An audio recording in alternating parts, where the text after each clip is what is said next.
Léo, âgé de seulement 8 ans, avait griffonné « Papa, sauve-moi » sur un bout de papier froissé. L'appel au secours émut le pays. Mais la lettre était parvenue au seul homme capable de voir le mensonge derrière les larmes. Il était sur le point de détruire un empire de fausseté. La caméra se concentra sur Julien Mercier. Ses larmes paraissaient réelles. Il sanglotait en direct à la télévision nationale. À ses côtés, petit et pâle, se tenait Léo. Le garçon fixait le sol, trop épuisé pour feindre. Des fils reliaient son corps à des machines qui émettaient de faibles bips. « C'est tout ce que j'ai », dit Julien à la présentatrice. « Chaque euro donné est une chance de vivre. » L'image était puissante. Dans toute la France, les portefeuilles s'ouvraient. Dans une pièce sombre, à des dizaines de kilomètres de là, Arthur Delacroix regardait la scène sur un écran géant. Sans le son. Il n'avait pas besoin d'entendre les mensonges. Il préférait voir les détails. Ses yeux de glace parcouraient la scène, la main de Julien sur l'épaule de Léo, le sourire triste de la présentatrice, l'équipement médical. Puis, il le vit, le moniteur cardiaque à côté du lit. Un Medix 300, un modèle ancien, inutile pour le diagnostic complexe que Julien décrivait. C'était une pièce de théâtre, et les accessoires étaient bon marché. Arthur prit sa tablette. Il ouvrit la page de dons « Sauvons Léo ». La photo de Julien en pleurs était partout. Il ignora le bouton pour donner 1 000 euros. Il ignora celui de 500. Il saisit un petit montant, 20 euros, et il laissa un message public. Court, précis, un éclat de glace. Le moniteur Medix 300 est inadapté pour une leucémie myéloïde. Je vous suggère de mettre à jour votre équipement ou votre histoire. Sur le plateau, le téléphone de Julien vibra. Il lut la notification. Le sourire sur son visage se figea une fraction de seconde. Ce fut rapide, presque imperceptible, mais Arthur le vit. La première brique de l'empire de mensonges venait de se fissurer. La chute de Julien sera épique. Pour être témoin de chaque étape de la vengeance d'Arthur et de la justice pour Léo, abonnez-vous maintenant et activez la cloche. Vous ne voudrez pas manquer la fin. Le voyant rouge de la caméra s'éteignit. Le sourire de Julien Mercier disparut. Il arracha le micro de sa chemise et se dirigea d'un pas sec vers sa loge. Le téléphone était encore dans sa main. Le message brillait sur l'écran. Inadapté. Mettez à jour votre histoire. Qui était-ce? Comment le savait-il? Une erreur dans le scénario. Une faille dans sa performance. La peur commença à lui nouer la gorge, un goût de métal. Il la ravala avec colère. Ce n'était qu'un fou, un expert d'Internet, un moins que rien. Il jeta le téléphone sur le canapé et força un sourire dans le miroir. La mascarade était trop solide pour être brisée par un simple message. Mais le message n'était pas l'attaque, c'était l'avertissement. Dans son pantouse silencieux, Arthur Delacroix était déjà en guerre. Alors que le générique de fin de l'émission défilait, son équipe était déjà mobilisée. Un appel vidéo s'ouvrit sur son mur. 3 visages apparurent. Son avocat, son détective privé et sa directrice de la technologie. Arthur ne perdait pas de temps en salutations. Julien Mercier, je veux tout. Compte bancaire, propriété, relations sociales, antécédents. Il a un fils malade nommé Léo. Trouvez l'hôpital. Trouvez le médecin. Je veux le nom de l'oncologue responsable dans l'heure. Le détective, un homme nommé Roux, hocha simplement la tête. Je suis déjà dessus. Le garçon est à l'hôpital Sainte-Claire. Bien, dit Arthur. Marc, préparez une injonction. Nous ne connaissons pas encore le crime, mais nous savons qu'il y a de l'argent en jeu. Trouvez une faille fiscale, une irrégularité. Je veux pouvoir tout geler d'un seul coup de fil. L'appel se termina. Arthur resta seul dans la pénombre, le visage de Léo projeté sur le mur. Ce regard vide. Il connaissait ce regard. Des années auparavant, il le voyait dans le miroir de la chambre d'hôpital de sa propre fille. Une promesse avait été faite ce jour-là. Plus jamais ça. Il n'avait pas pu sauver sa fille de la maladie. Mais il pouvait sauver Léo, du monstre qui en profitait. 2 heures plus tard, le nom était sur son écran. Docteur Hélène Leroy, oncologue pédiatrique, l'une des meilleures du pays. Arthur lut son profil. Article publié, conférence, dévouement total. Il y avait quelque chose en elle, une frustration contenue entre les lignes de ses interviews. La frustration d'un médecin qu'on ne laissait pas guérir. La nuit était froide. Une fine bruine tombait sur le parking de l'hôpital Sainte-Claire. Le docteur Leroy marchait vite, son manteau serré contre elle. Elle était épuisée. Encore une journée à voir Léo dépérir. Encore une journée à écouter les mensonges pieux de Julien au personnel soignant. Elle voulait juste rentrer chez elle. Un thé chaud, oublié. Une grande silhouette sombre sortit de derrière un pilier. Hélène s'arrêta, le cœur battant. « Docteur Hélène Leroy ?» La voix était grave, calme, dangereusement calme. « Qui êtes-vous » demanda-t-elle, la main cherchant ses clés dans son sac. « Je m'appelle Arthur Delacroix. » Il fit un pas dans la lumière. Le visage était familier des rares couvertures de magazines économiques. Le milliardaire reclus. « Je sais pour le moniteur Medix 300. Et je sais que Léo ne reçoit pas le traitement adéquat. » Le corps d'Hélène se raidit. Défense. Peur. Je ne peux pas discuter du cas d'un patient. C'est contraire à la déontologie. La déontologie de regarder un enfant mourir lentement pour de l'argent, rétorqua Arthur, sans émotion. Julien Mercier a récolté 6 millions d'euros. Les soins palliatifs que vous êtes forcés d'administrer coûtent 20 000 euros par mois. J'ai fait le calcul, docteur. Et vous aussi. Les mots la frappèrent comme des pierres. Des larmes de colère et d'impuissance montèrent à ses yeux. Tout ce qu'elle gardait en elle, tout ce qui l'étouffait, refit surface. Que voulez-vous que je fasse? C'est lui le tuteur légal. La mère est terrorisée, il la manipule. J'ai signalé le cas au conseil de l'hôpital. Ils ont ouvert une enquête, mais Julien a les meilleurs avocats. Il a menacé de me poursuivre, de poursuivre l'hôpital. Quiconque se mettrait en travers de son chemin. Il prétend suivre la recommandation d'un comité médical international. Un comité qui n'existe pas. Elle prit une profonde inspiration, la voix tremblante.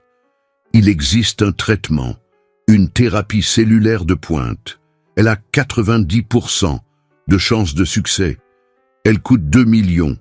Un tiers de ce qu'il a déjà récolté. Je l'ai supplié. Je lui ai montré les études. Il m'a regardé dans les yeux et a dit qu'il ne mettrait pas son fils bien-aimé en danger avec des traitements expérimentaux. Le lendemain, il a acheté un nouvel appartement. Le silence d'Arthur était lourd. Il la laissa vider sa douleur, sa fureur. Il voyait la vérité dans chaque mot, la validation dont il avait besoin. « Merci, docteur. C'est tout ce que j'avais besoin d'entendre. » Il sortit son téléphone, composa un numéro. « Marc, vous pouvez y aller. Je l'ai, chaque centime de la Fondation Sauvons Léo.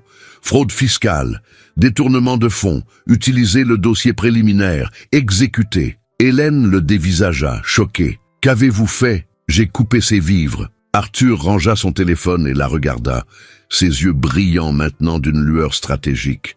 Un homme comme Julien ne survit pas sans argent. Il va paniquer. Il va devenir désespéré. Il s'approcha d'un pas, et le désespoir le rendra imprudent. Il organisera un grand événement pour récupérer ses pertes. Une soirée, une vente aux enchères, quelque chose de télévisé pour prouver qu'il est la victime. Arthur marqua une pause, laissant l'image se former dans son esprit. Et lors de cet événement, docteur Leroy, nous n'allons pas seulement exposer la vérité.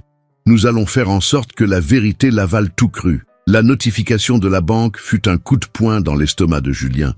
Solde bloqué par décision de justice. Il appela le directeur de la banque. Il hurla. Il menaça. La réponse fut un mur de glace. L'ordre venait du parquet financier. Intouchable. Son avocat appela quelques minutes plus tard, la voix n'étant qu'un murmure de panique. C'est Arthur Delacroix.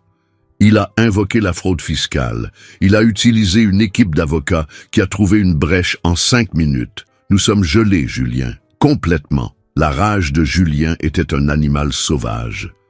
Il brisa un vase, donna un coup de pied dans une chaise. Un milliardaire reclus pensait pouvoir le détruire, lui couper sa source de revenus.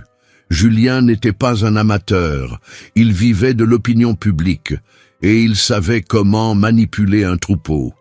24 heures plus tard, il était de nouveau devant les caméras.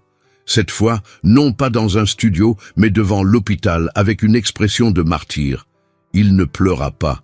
Il afficha une juste fureur. « Un vautour de la finance veut voler l'avenir de mon fils », tonna-t-il dans les micros. Arthur Delacroix, un homme qui vit dans une tour d'ivoire, a décidé que l'espoir d'un enfant était une marchandise. Il a utilisé son pouvoir pour geler chaque centime que vous avez donné. Il veut nous étouffer, il veut nous faire taire. C'était un chef-d'œuvre de victimisation. Il se peignit en David contre Goliath, le père dévoué luttant contre la machine impitoyable du capital. Et puis, il annonça sa contre-attaque. « Mais nous ne plierons pas, nous nous battrons. J'annonce aujourd'hui la nuit pour la vie. Une grande vente aux enchères caritatives pour lever les fonds que la tyrannie de Delacroix nous a volés. Nous lui montrerons le pouvoir du peuple, le pouvoir de l'amour d'un père. » L'histoire explosa. Arthur Delacroix était le méchant. Julien Mercier était le héros bafoué. Dans le centre de commandement d'Arthur, les écrans montraient le visage de Julien sur toutes les chaînes. Le docteur Hélène Leroy arpentait la pièce, son anxiété visible sur son visage. « C'est un désastre, Arthur. Il a retourné la situation. L'opinion est de son côté. Il vous traite de monstre. » Arthur resta assis, observant les gros titres avec un calme troublant. Un léger sourire effleura ses lèvres. « Non, docteur. Il n'a pas retourné la partie. Il vient de construire notre échiquier. » Il se leva et désigna l'écran principal, où le logo de l'événement Nuit pour la vie brillait. « Il veut un spectacle ? Nous allons lui donner le plus grand spectacle de sa vie, et il en sera l'attraction principale. » Hélène s'arrêta. « Quel est le plan ? » « Le plan, dit Arthur, est d'exploiter ses deux plus grandes faiblesses, la cupidité et l'ego. Il ne veut pas seulement de l'argent, il veut être perçu comme un sauveur. Il veut l'adoration des masses. Nous allons lui donner une scène si grande qu'il ne pourra pas voir la trappe sous ses pieds. » Il commença à dicter des ordres, sa voix fendant l'air comme un scalpel. « Nous allons créer une fondation fantôme, la Fondation Phénix Global, basée en Suisse, historique impeccable, site web élégant, axé sur les causes infantiles. Cette fondation sera notre cheval de Troie. » Il se tourna vers Hélène. « Le Phénix fera l'offre d'ouverture de la soirée. Un don d'1 million d'euros. Cela attirera son attention. Tout au long de la soirée, nous continuerons à donner alimentant la frénésie. Et puis, au paroxysme de l'événement, nous ferons l'offre finale. »« Quelle offre ?» demanda Hélène, fascinée par la précision du plan. « Le plus grand don de l'histoire de la philanthropie française. 10 millions d'euros. » Hélène eut le souffle coupé. « Il ne refuserait jamais. »« Exactement, » dit Arthur. « Mais l'argent sera assorti d'une condition.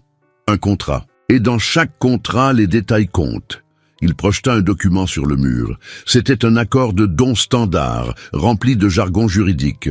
Il zooma sur une clause au milieu de la page. Clause 12B. Cette clause stipule que pour débloquer une somme de cette ampleur, la fondation donatrice exige un audit complet. Un audit financier et, surtout, un audit médical pour s'assurer que les fonds seront appliqués de la manière la plus efficace. Il regarda Hélène. La clause précise que l'audit médical doit être dirigé par l'oncologue principal du patient pour garantir la transparence. Les yeux d'Hélène s'écarquillèrent. « Moi, vous !» confirma Arthur.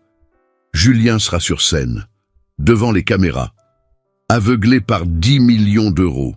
Il verra le mot audit et pensera à la bureaucratie, à de la paperasse que ses avocats pourront faire traîner pendant des mois. Il ne réalisera pas qu'il signe des aveux. Il signera le document qui vous confère le pouvoir légal d'exposer chaque examen qu'il a refusé, chaque traitement qu'il a bloqué, chaque euro qu'il a détourné. » Le plan était diabolique. Parfait. Il utilisait l'arme même de Julien, la performance publique, contre lui. « Il va me faire monter sur scène, » murmura Hélène, « pour montrer à tout le monde qu'il a le médecin de Léo à ses côtés. »« Et vous allez sourire, » dit Arthur. « Vous serez l'ange gardien de Léo et son bourreau. Vous êtes la pièce maîtresse, vous êtes la vérité. » Arthur s'éloigna de l'écran et regarda par la fenêtre la ville en contrebas. Le plan était établi. Les pièces se mettaient en place. Julien Mercier était occupé à envoyer des invitations pour sa propre exécution publique. Il ne savait tout simplement pas que l'invité d'honneur serait la justice. 4 semaines avant la nuit pour la vie, le cabinet d'avocats travaillant pour Arthur Delacroix ne ressemblait pas à un bureau. C'était un centre de commandement. Des écrans LED couvraient les murs, affichant non pas des lois, mais des organigrammes financiers. La vie de Julien Mercier était là, disséquée en débit et crédit. Marc, l'avocat principal, pointa un graphique en secteur sur l'écran principal. « Le voilà, l'anatomie de la fraude », dit-il à son équipe de comptables judiciaires. 92% de l'argent collecté n'a jamais touché un compte lié aux dépenses médicales. Il a été canalisé vers 3 sociétés écrans. La première, une agence de conseil en événementiel. La deuxième, une société d'importation d'équipements. La troisième, une agence de marketing numérique. Toutes appartiennent à un seul homme. Un jeune analyste se pencha sur son clavier. Trouvé.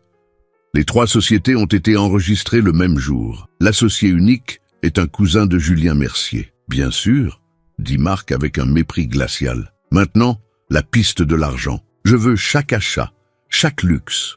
Ne me ramenez pas seulement les voitures et les appartements. Je veux les dîners à 5 000 €, les vins à 10 000. Je veux les montres, les voyages en première classe. Je veux construire un portrait de sa cupidité si dégoûtant qu'aucune personne saine d'esprit ne pourra en douter. Ils plongèrent dans les données. C'était un océan de dépravation. Un virement de 200 000 € à un concessionnaire avec la description « matériel chirurgical ». Un paiement à un joaillier de luxe, codé comme subvention de recherche. L'équipe travaillait en silence, chaque clic de souris étant un clou enfoncé dans le cercueil de Julien. Il ne suivait pas seulement l'argent, il documentait l'âme pourrie d'un homme qui transformait l'espoir en or pour lui-même.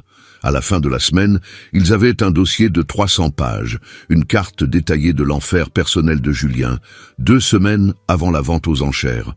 La ville était petite. L'appartement de Clara, l'infirmière, se trouvait au bout d'une impasse.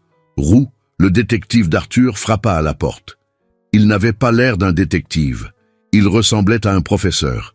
Calme, aimable. Clara ouvrit la porte, une fente de peur. « Je ne veux pas de problème. »« Je sais, » dit Roux, « et je suis ici pour m'assurer que vous n'en aurez pas. Je travaille pour quelqu'un qui veut justice pour Léo. » Elle hésita, puis le laissa entrer. L'appartement était simple, propre, des photos de famille au mur. Clara s'assit sur le bord du canapé, les mains tremblantes. « Vous ne comprenez pas. Julien n'est pas seulement un voleur. Il est cruel. Il m'a vu remettre en question le dosage d'un analgésique pour Léo, un simple analgésique. Il m'a convoqué dans son bureau le lendemain. Il n'a pas crié, c'était pire. Il a souri. Et il a dit que si j'ouvrais la bouche, il passerait un coup de fil, un seul, et mon diplôme d'infirmière ne serait plus qu'un souvenir. » Roux l'écouta. Il ne la pressa pas, il posa simplement une tablette sur la table basse. « Je veux vous montrer quelque chose, Clara. » Il lança la lecture. C'était une vidéo, la déposition d'une autre infirmière, d'un autre hôpital, des années auparavant. L'histoire était effroyablement familière. Un patient en phase terminale, une campagne de dons, un parent charismatique, et l'argent qui disparaissait. Le parent était Julien Mercier. La patiente, une vieille dame riche, mourut dans l'agonie. Julien, son neveu, hérita de ce qui restait et disparut. Les yeux de Clara s'emplirent de larmes. Il a déjà fait ça. C'est ce qu'il fait, dit Roux à voix basse. Il traque la vulnérabilité, et nous le laissons faire, parce que nous avons peur, mais la peur ne fait que le nourrir. Clara, votre voix peut arrêter ça, pour toujours. Elle regarda le visage souriant de Julien sur une coupure de journal sur la table, puis elle regarda Roux. La décision fut prise. « Que dois-je faire ? Juste dire la vérité » répondit-il. Cette nuit-là, ils enregistrèrent son témoignage. Clara ne pleura pas. Sa voix était ferme, chirurgicale. Elle parla des médicaments refusés, des visites que Julien interdisait, de la façon dont il coachait la mère de Léo sur ce qu'il fallait dire aux médecins, De la fois où elle avait entendu Julien au téléphone, riant, disant à quelqu'un que le gamin était une mine d'or. Chaque mot était un coup. C'était la voix de la vérité, la pièce humaine du piège. Une semaine avant le massacre, la salle de bal était magnifique, lustres en cristal, tapis rouge. Julien Mercier supervisait l'installation, le torse bombé de fierté. Il se tourna vers son nouveau consultant en sécurité, un homme discret et efficace, nommé Monsieur Valadier. « Je veux des caméras partout, Valadier. Je veux que chaque sourire, chaque larme d'émotion soit capturée. Cette nuit sera légendaire. »« Elle le sera certainement, Monsieur Mercier, » répondit Roux, ajustant son faux badge. Les jours suivants, l'équipe de Valadier installa le système de sécurité. Ils installèrent aussi d'autres choses. Des microphones directionnels de haute puissance, cachés dans les arrangements floraux de la table principale. Des caméras à fibre optique de la taille d'une tête d'épingle, offrant des angles dont l'équipe de diffusion de la télévision ne pouvait même pas rêver. Ils n'installaient pas la sécurité de l'événement. Ils mettaient en place la scène pour une autopsie publique. Pendant ce temps, le docteur Leroy vivait son propre enfer. Elle fut convoquée à une réunion de production. Julien l'accueillit avec une accolade. « Mon héroïne, docteur, vous êtes l'âme de notre cause. » Il la fit asseoir à côté de lui, face au producteur de l'événement. « Le scénario est simple, » dit Julien. « Je parle, vous approuvez, je pleure, vous me réconfortez. Lorsque le grand don de la Fondation Phoenix Global sera annoncé, je veux que vous vous serriez dans les bras. L'argent et la science unis pour sauver une vie, ce sera l'image de la soirée. » L'estomac d'Hélène se noua. Elle souriait. Elle hochait la tête. « Bien sûr, Julien, pour Léo. » Chaque mot était un mensonge, chaque sourire, un masque.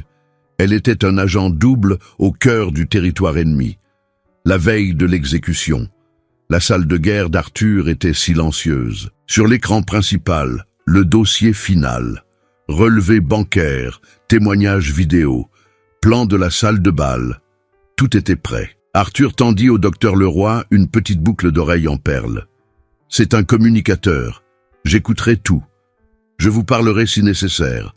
Vous ne serez pas seul. » Elle prit la boucle d'oreille, la main froide. « J'ai peur, Arthur. »« C'est lui qui devrait avoir peur, » dit Arthur, sa voix sans inflexion. Demain, Julien Mercier entrera dans cette salle de bal en se croyant roi. Il prononcera un discours. Il fera des promesses.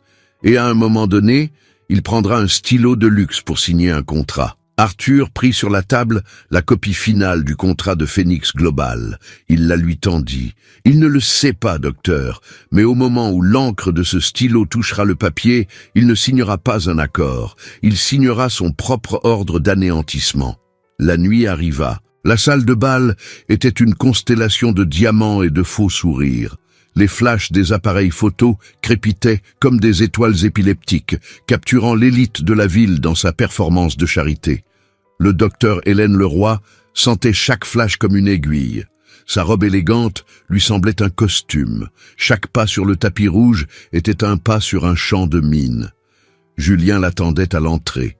Il était radieux, un soleil noir de charisme et de tromperie. Il la prit par le bras, possessif. « Docteur, vous êtes éblouissante, l'incarnation même de notre noble cause. » Il la présenta à un sénateur, à une actrice célèbre, à un industriel. Pour chacun, la même phrase. « Voici la femme qui maintient mon fils en vie. » Et à chaque fois, Hélène souriait, un sourire de verre qu'elle craignait de voir se briser à tout moment. Une voix calme et métallique résonna dans son oreille, provenant de la boucle d'oreille en perles. « Respirez, docteur. Vous n'êtes pas une actrice, vous êtes le public. Le seul comédien ici, c'est lui. Et il ne sait pas que c'est sa dernière performance. » C'était Arthur. Sa voix était une encre. Hélène hocha subtilement la tête, se redressant. Ils s'assirent à la table d'honneur, au centre de l'univers de Julien. Il était le roi, accordant des audiences, riant fort, tapant sur les épaules. Il se pencha vers Hélène, une odeur de whisky cher flottant dans l'air. « Regardez ça, docteur. Regardez tout ce pouvoir, tout cet argent. Et tout ça grâce à la foi qu'ils ont en moi, en nous. » La voix d'Arthur se fit de nouveau entendre. Analysez son comportement. Il ne soutient le regard de personne plus de 3 secondes. Il cherche l'admiration, pas la connexion. Il n'est pas ici pour sauver Léo. Il est ici pour se sauver lui-même. La vente aux enchères commença. Le commissaire-priseur, un homme à la voix de velours, était un maître. Il vendit un tableau pour 200 000, un week-end à Paris pour 300 000. À chaque coup de marteau, Julien applaudissait plus fort que les autres, le grand mécène de la soirée. Puis, le ton du commissaire-priseur changea. Et maintenant, mesdames et messieurs, nous passons au cœur de notre soirée, la collecte de fonds directs pour le traitement du petit Léo. Un écran géant derrière la scène montra une photo de Léo, pâle et souriant avec effort. La salle se tut. « Qui fera le premier pas ?» demanda le commissaire-priseur. Une femme au premier rang leva sa plaquette. 100 000 euros. Avant que les applaudissements ne puissent commencer, le commissaire-priseur leva la main. Un instant. J'ai un don anonyme, fait en ligne, de la part de la Fondation Phoenix Global. Il fit une pause dramatique. 1 million d'euros. La salle explosa. Les gens se retournèrent, cherchant le mystérieux donateur. Julien se leva, les bras ouverts comme pour recevoir l'adoration des cieux. Ses yeux brillaient d'une cupidité pure et sauvage. L'appât avait été lancé et le poisson était affamé. La soirée continua. Les dons augmentèrent. 200 000 par-ci, 300 000 par-là. Mais la Fondation Phoenix Global était une force de la nature. Chaque don important, il le surpassait. Le public était en extase. Ils n'assistaient pas seulement à un événement caritatif. Ils assistaient à l'histoire. Julien était sur son trône, ivre de pouvoir. Il avait vaincu Arthur de la Croix. Il avait vaincu la suspicion. Il était invincible. Finalement, le commissaire-priseur fit taire la foule. Sa voix était chargée d'émotion.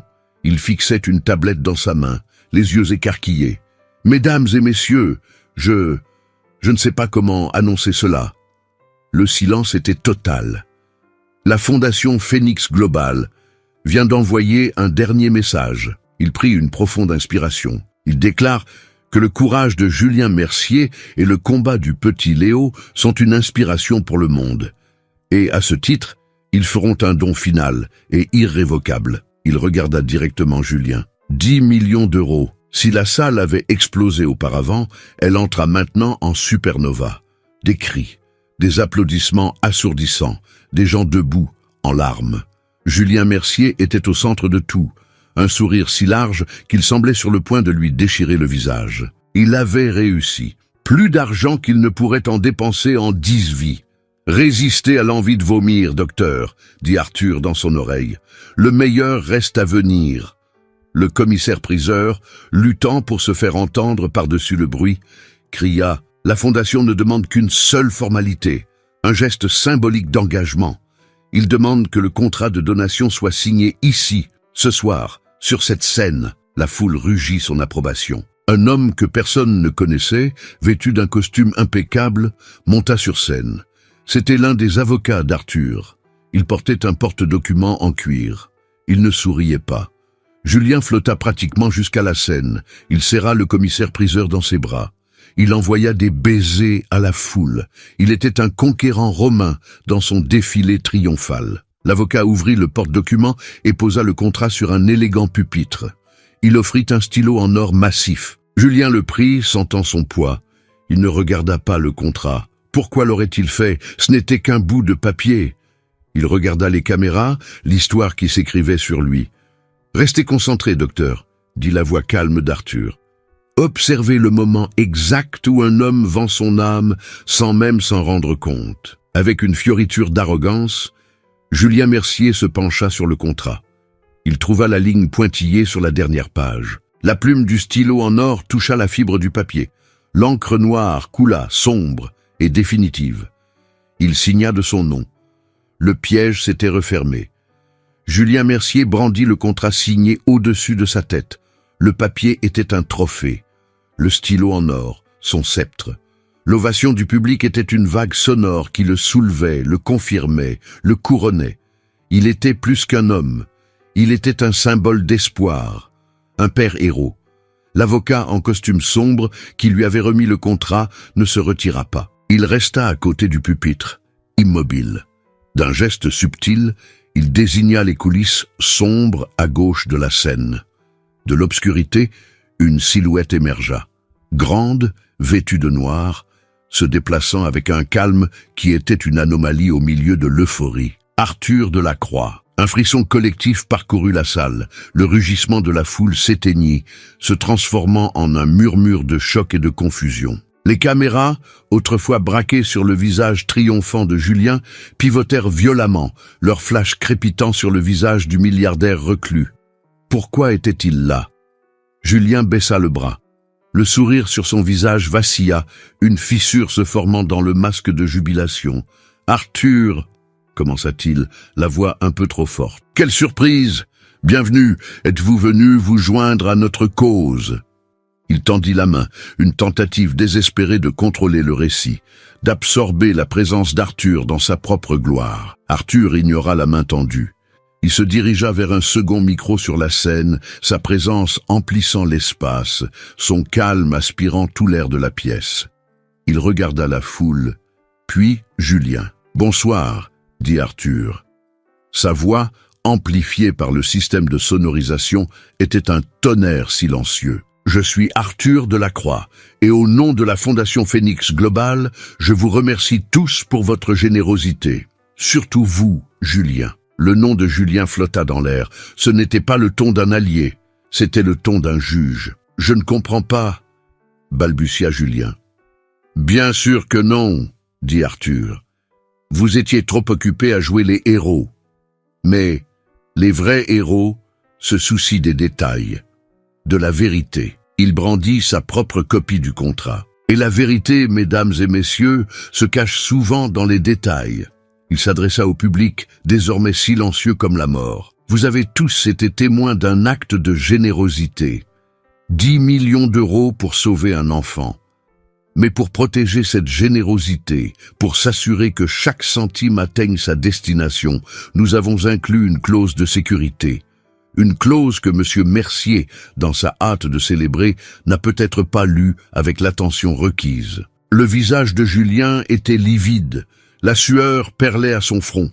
Arthur lut, sa voix claire et impitoyable. Clause 12b. Le déblocage de la totalité des fonds donnés est irrévocablement conditionné à l'exécution d'un audit médical et financier complet et immédiat. Il marqua une pause, laissant chaque mot s'imprégner dans la conscience du public, à superviser dans son intégralité par le médecin oncologue principal du patient. Arthur baissa le papier et son regard balaya la salle jusqu'à trouver la table d'honneur. « Docteur Hélène Leroy, veuillez vous lever, s'il vous plaît. » Un projecteur obéit, illuminant Hélène. Elle se leva, son visage un masque de détermination solennelle.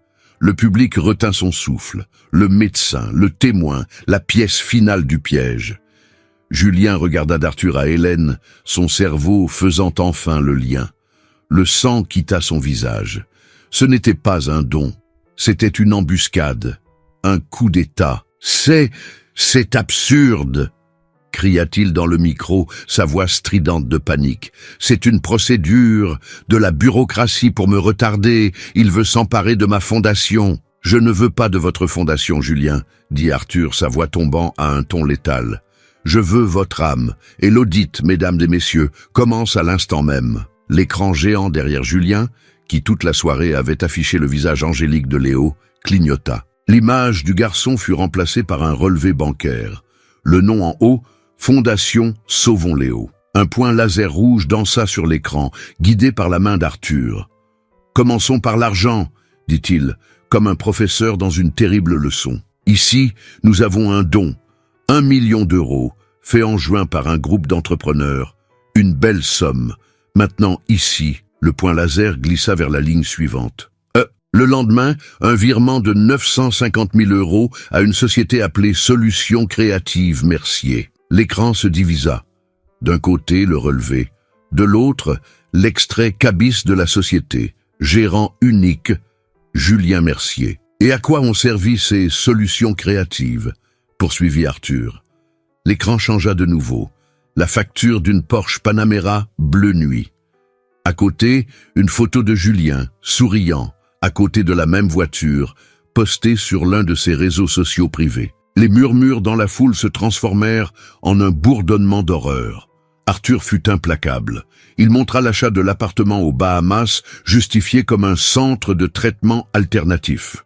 Il montra les retraits en espèces, les notes de frais de restaurants étoilés, les montres de luxe. Chaque transaction était un clou, chaque reçu un coup de marteau. Julien était paralysé, une statue de terreur sur la scène de son propre triomphe. Mais comme je l'ai dit, la voix d'Arthur coupa le silence choqué. Ce n'est que de l'argent. Le vrai crime n'a pas de prix. L'écran changea. Le visage calme et triste de l'infirmière, Clara, apparut, remplissant la salle. Sa voix enregistrée était ferme et claire. « Je l'ai entendu au téléphone », dit-elle, et tout le monde se pencha pour écouter. Il riait. Il a dit « Le gamin est une mine d'or. Et la mine n'est même pas encore à sec. » Un cri de dégoût s'éleva d'une femme dans l'assistance. Le témoignage de Clara continua, détaillant les analgésiques refusés, la cruauté déguisée en soins. Le public n'était plus un parterre d'invités de gala. C'était un jury. Et le verdict se formait dans leurs yeux. Quand la vidéo se termina, la seule chose qu'on entendait était la respiration lourde de 200 personnes. Arthur fit alors un geste vers Hélène. « Docteur Leroy, le mot de la fin revient à la science, à la vérité. » Hélène monta sur scène. Elle ne regarda pas Julien. Elle regarda le public, les caméras, le monde. Elle prit le micro, la main stable. Léo a une leucémie aiguë myéloïde, une forme rare mais traitable. Sa voix résonna, pleine d'une autorité qu'elle avait été forcée de réprimer pendant des mois. Il existe une thérapie génique avec 90% de chances de rémission complète. Elle coûte 2 millions d'euros. Julien Mercier en a été informé par moi, personnellement, il y a 6 mois. Elle se tourna et pointa l'écran. L'image de la Porsche bleue réapparut. Pendant 6 mois, cet homme a regardé dans les yeux le garçon qui l'appelle papa. Et chaque jour, il a choisi cette voiture. Il a choisi ses montres. Il a choisi ses vacances. Il a tout choisi, sauf la vie d'un enfant. Le silence qui suivit fut la chose la plus violente que la salle de bal ait jamais connue. C'était un silence absolu, lourd, dense de la compréhension d'une monstruosité pure et indéniable. La preuve n'était pas seulement irréfutable, elle était anéantissante. Quelle histoire forte, n'est-ce pas? Petite pause. Dites-moi dans les commentaires de quelle ville vous regardez. Je mets un point d'honneur à lire et à répondre à tout le monde avec beaucoup d'affection. Le silence dans la salle n'était pas vide. C'était une substance dense, lourde, remplie d'horreur et de honte. La honte de 200 personnes riches et influentes qui avaient été dupées. Qui avait applaudi un monstre? Le verdict d'Hélène flottait dans l'air, irréfutable. L'image de la Porsche, la vie d'un enfant, le choix. Puis, le silence se rompit. Ce ne fut pas un bruit fort. Ce fut un son bas, guttural. Un sanglot provenant d'une dame âgée au premier rang, qui couvrit sa bouche de ses mains. Ce son fut la première fissure dans le barrage. Après lui vint l'inondation. Un homme d'affaires au visage rouge se leva brusquement, sa chaise raclant le sol avec un bruit strident. Il pointa un doigt tremblant vers Julien. « Votre démon, ce fut suffisant. » L'hypnose collective se brisa. Le murmure commença, une vague de répulsion qui grandit et grandit jusqu'à devenir un rugissement furieux. Les gens étaient debout, criant, gesticulant. L'adoration s'était transformée en haine avec une vitesse effrayante. Le public jury avait rendu son verdict. Coupable. Julien sur scène recula en chancelant. Le bruit le frappait par vagues physiques. Il regarda la foule, les visages tordus de colère qui, quelques minutes auparavant, le regardaient avec dévotion. Il essaya de parler, balbutiant dans le micro. « C'est un mensonge. Un coup monté. Il m'accuse à tort. » Mais sa voix n'était qu'un filet de son perdu dans un ouragan. Son pouvoir avait disparu.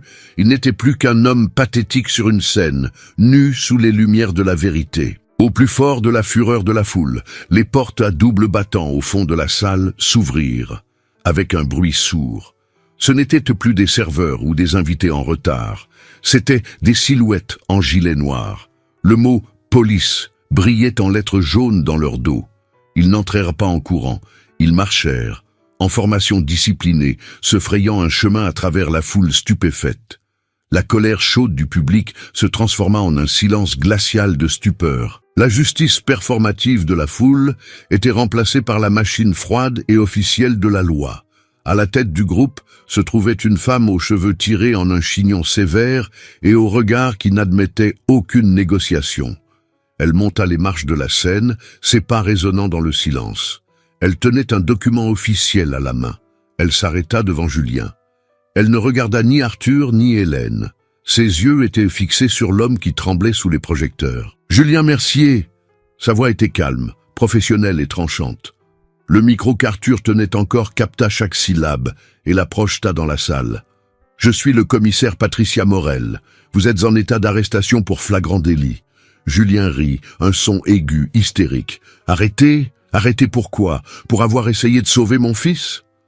Le commissaire ne sia pas. « Vous êtes en état d'arrestation pour escroquerie, en bande organisée, blanchiment d'argent, et pour suspicion d'avoir causé, par omission, un préjudice grave à la santé d'un mineur dont vous aviez la garde. » Elle brandit le mandat.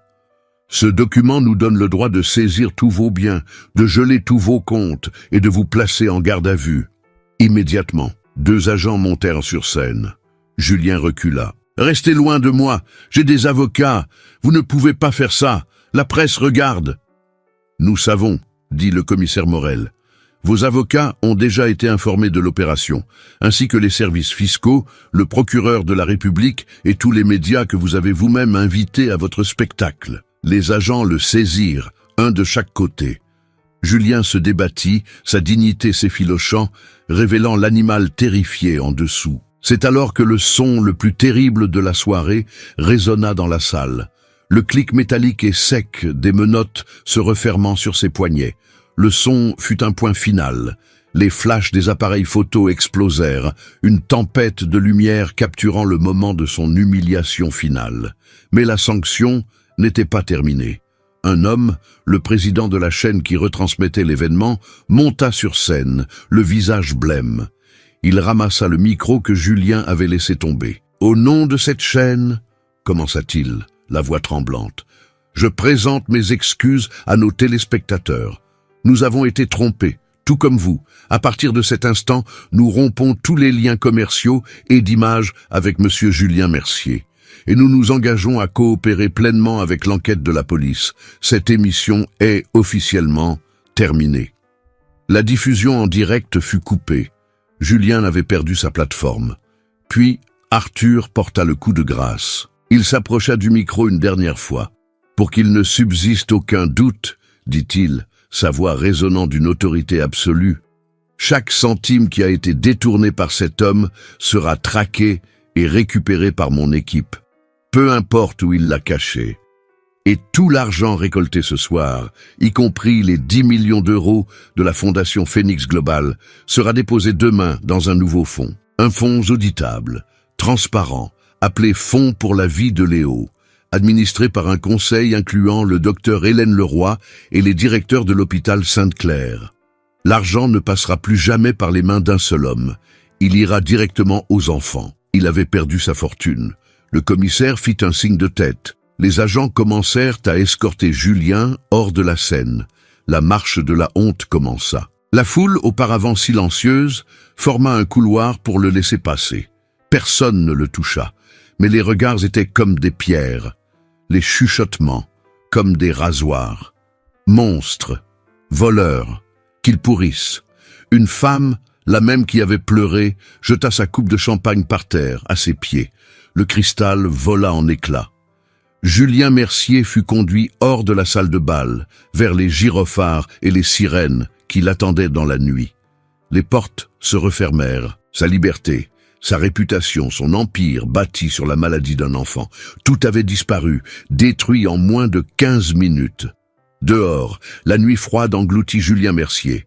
Les lumières clignotantes des voitures de police peignaient son visage de flashs rouges et bleus, révélant un masque de pur déni. Une rage impuissante le consumait. Il n'était plus le maître du récit. Il n'était qu'un homme menotté, hurlant à un monde qui avait déjà cessé d'écouter. « Lâchez-moi !» criait-il, la voix rauque, tandis que les policiers le forçaient à monter à l'arrière de la voiture. « C'est une erreur, une conspiration, Delacroix, c'est Delacroix, il va payer, je vais tous vous poursuivre en justice. » Ses paroles étaient vides, le venin d'un serpent sans croc. Il se débattait, son costume chair froissé, sa dignité évaporée. Ses yeux croisèrent ceux d'un caméraman et, pour une dernière pathétique seconde, il essaya de jouer la comédie. Il essaya de paraître une victime. Mais il n'y avait plus personne à tromper. La portière de la voiture claqua, un son sourd et final. Le son d'une cage qui se ferme, le son de la fin. La sirène se mit à hurler, une plainte qui déchira la nuit alors que la voiture s'éloignait, emportant Julien Mercier dans les ténèbres qu'il avait lui-même créées. À l'intérieur de la salle, l'écho de la sirène s'estompa. Un silence étrange s'installa. La tempête était passée, laissant derrière elle les débris. Verre renversé, nourriture intacte, et 200 des personnes les plus puissantes de la ville, immobiles, ne sachant que faire. Le scénario de la soirée avait été déchiré, et personne ne connaissait ses nouvelles répliques. Le choc initial commença à faire place à quelque chose de nouveau. Le public, qui avait été un jury, se sentait maintenant complice. Complice d'avoir cru, complice d'avoir applaudi le méchant. Leurs regards se détournèrent de la porte par où Julien était sorti et se tournèrent lentement vers la scène. Là, sous les lumières crues, se tenaient les deux figures qui avaient tout orchestré. Le docteur Hélène Leroy, debout, d'une dignité fragile, les larmes qu'elle avait si longtemps retenues coulant enfin sur son visage, et à côté d'elle, Arthur Delacroix, une statue de droiture silencieuse. Il ne semblait pas triomphant, il n'y avait pas une once de satisfaction sur son visage. Il y avait seulement le calme d'un travail accompli, une équation résolue, une plaie cautérisée. Puis, un son brisa le silence, une seule paire de mains applaudissant, un applaudissement lent, délibéré. Il venait de l'industriel qui, plus tôt, avait traité Julien de démon. Ce n'était pas une ovation euphorique, c'était un geste de profond respect. Une autre personne se joignit à lui, puis une autre. En quelques secondes, la salle entière applaudissait. Le son était complètement différent de celui qu'ils avaient offert à Julien. Ce n'était pas le bruit de l'admiration aveugle pour une idole. C'était le son de la reconnaissance pour de vrais héros. C'étaient des applaudissements pour le courage d'Hélène, pour la force d'Arthur. C'était des applaudissements pour la vérité elle-même qui s'était révélée si brutale et si libératrice. Hélène porta une main à sa bouche, un sanglot de soulagement s'échappant. Le poids de mois de mensonges, de peur, d'impuissance fut enfin levé de ses épaules. Arthur posa une main sur son épaule, un geste de soutien ferme, la seule concession à l'émotion qu'il s'autorisa. Il regarda la foule qui les applaudissait, et pour la première fois, la froideur dans ses yeux laissa place à autre chose, une profonde lassitude. L'expression d'un homme qui avait visité l'enfer pour entraîner un démon dehors, et qui revoyait maintenant la lumière du jour. Il fit un unique et bref signe de tête. Ce n'était pas un remerciement, c'était une reconnaissance. Nous l'avons fait ensemble. La chute de Julien Mercier ne fut pas seulement une arrestation, ce fut un exorcisme. Et tandis que les applaudissements résonnaient dans la salle, ils ne marquaient pas seulement la fin d'un empire de mensonges. Ils marquaient le début d'une guérison, celle de Léo. Et peut-être celle de tous ceux qui avaient été témoins que parfois la justice n'est pas aveugle, parfois elle est chirurgicale.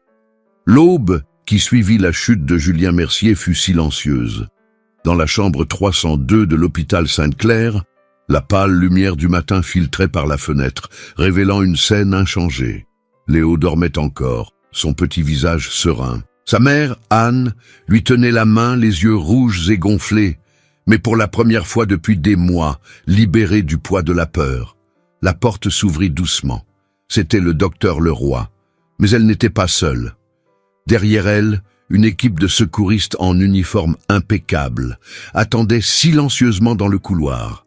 Ils poussaient un brancard de transport high-tech, surmonté d'un dôme en acrylique et rempli de moniteurs numériques. « Anne » dit Hélène, la voix basse et douce. La mère de Léo se leva, le visage marqué par l'épuisement et le soulagement. « Docteur, est-ce vrai? Tout ce qui s'est passé ?» « Chaque mot, » confirma Hélène, posant une main réconfortante sur son épaule. « C'est fini. Le mensonge est terminé. Maintenant, la guérison commence. » Anne fondit en larmes, des pleurs silencieux et convulsifs qu'il avait des mois d'angoisse.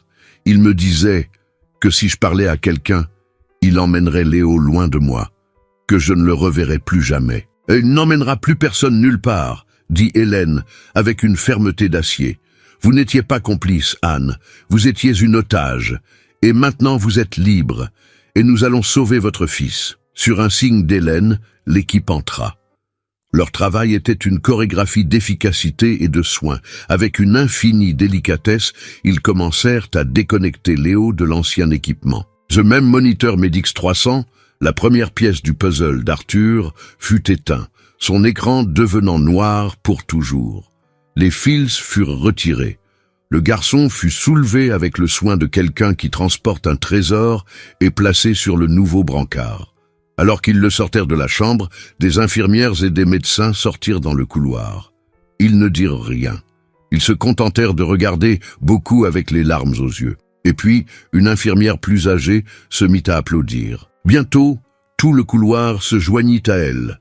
C'étaient des applaudissements pour Léo, pour Hélène, pour la décence qui avait enfin triomphé. C'était le premier couronnement, intime, réel. 2 jours plus tard, le couronnement devint public. L'amphithéâtre de l'hôpital était plus bondé que la salle de bal. Des dizaines de caméras, de micros et de journalistes se bousculaient pour avoir un bon angle. Sur l'estrade, une table simple. À celle-ci, le directeur de l'hôpital, le docteur Hélène Leroy, et au grand étonnement de tous, Arthur Delacroix. Le milliardaire reclus, qu'on n'avait pas vu en public depuis une décennie, était là, assis.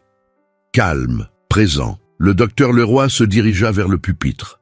Elle ne ressemblait plus au même médecin fatigué.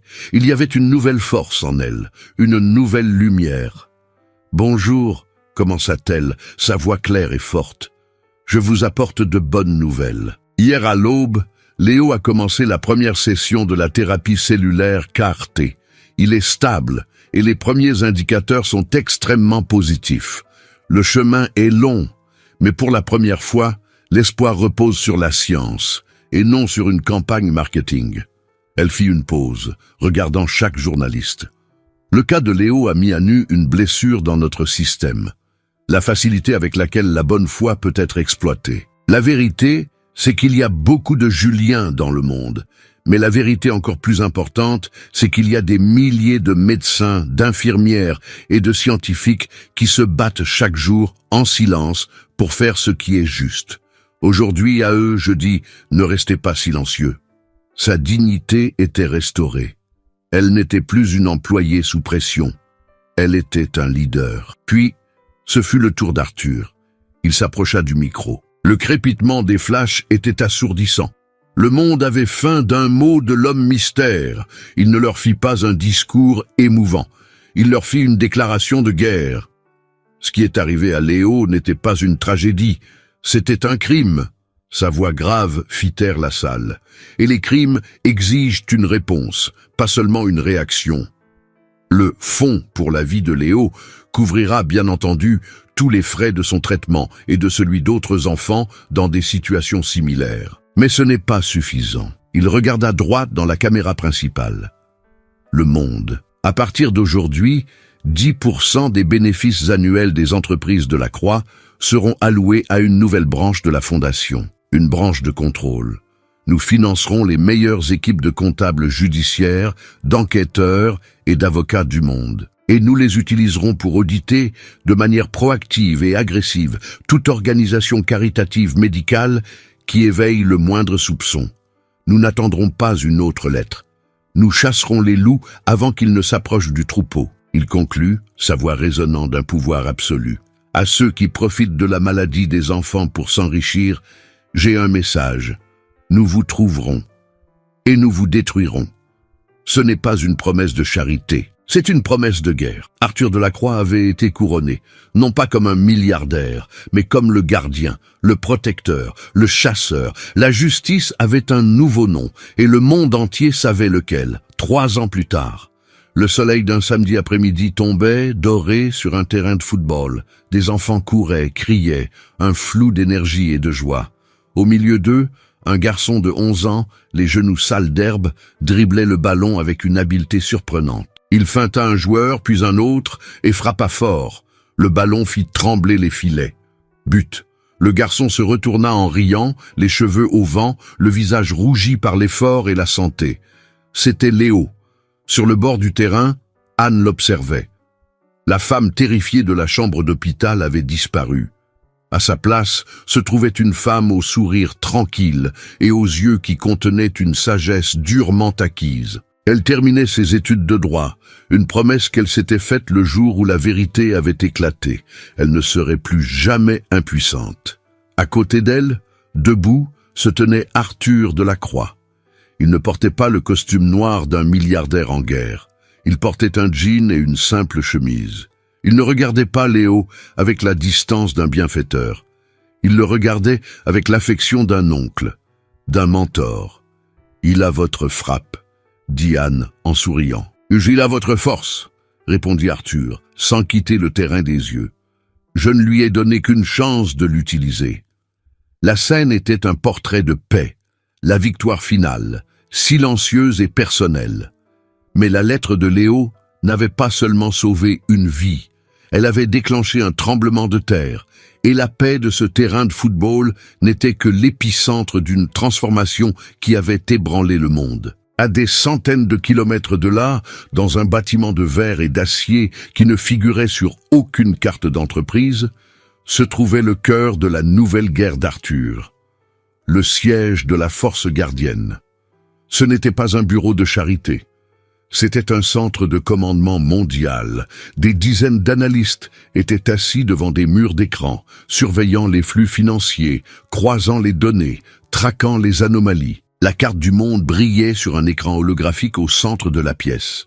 De petits points rouges clignotaient puis s'éteignaient un par un.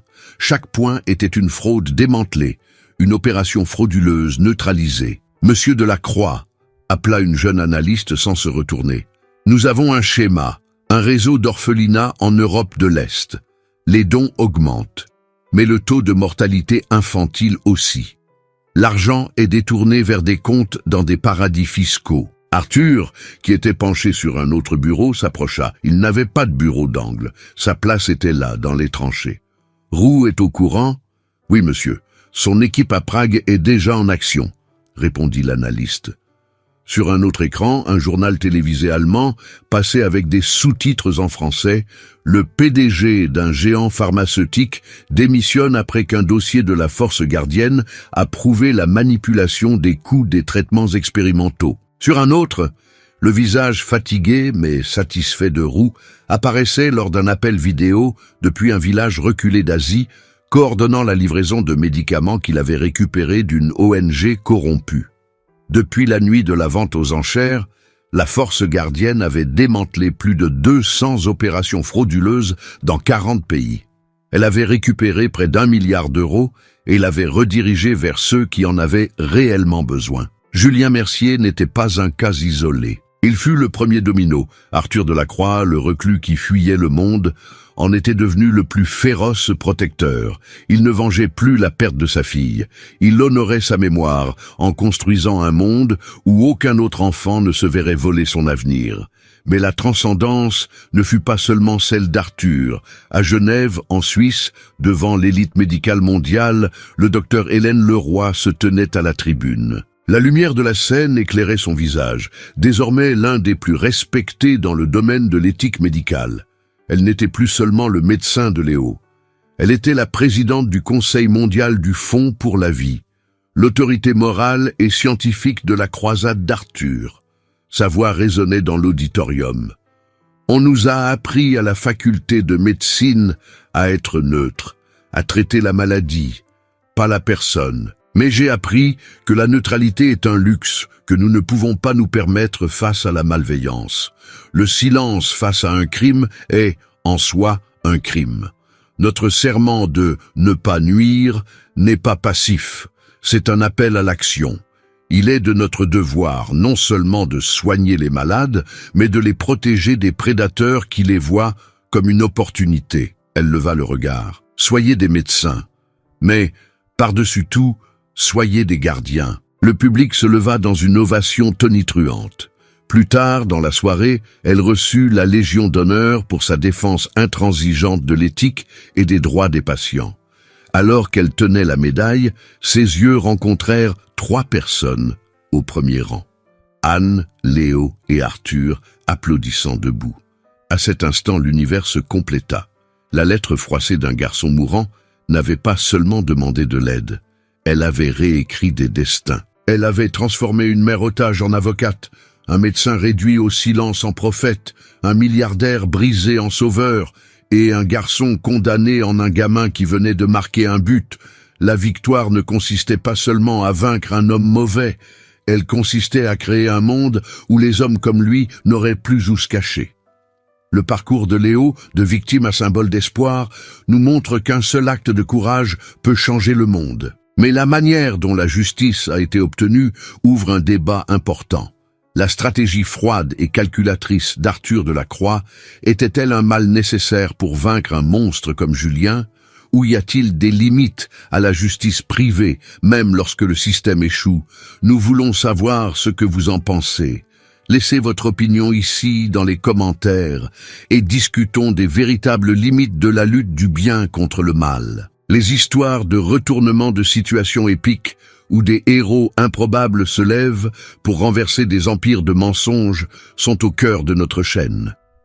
Si vous croyez au pouvoir d'une grande histoire et à la force de la justice, rejoignez notre communauté. Abonnez-vous, activez la cloche de notification et ne manquez pas le prochain chapitre. La prochaine bataille pourrait être encore plus choquante.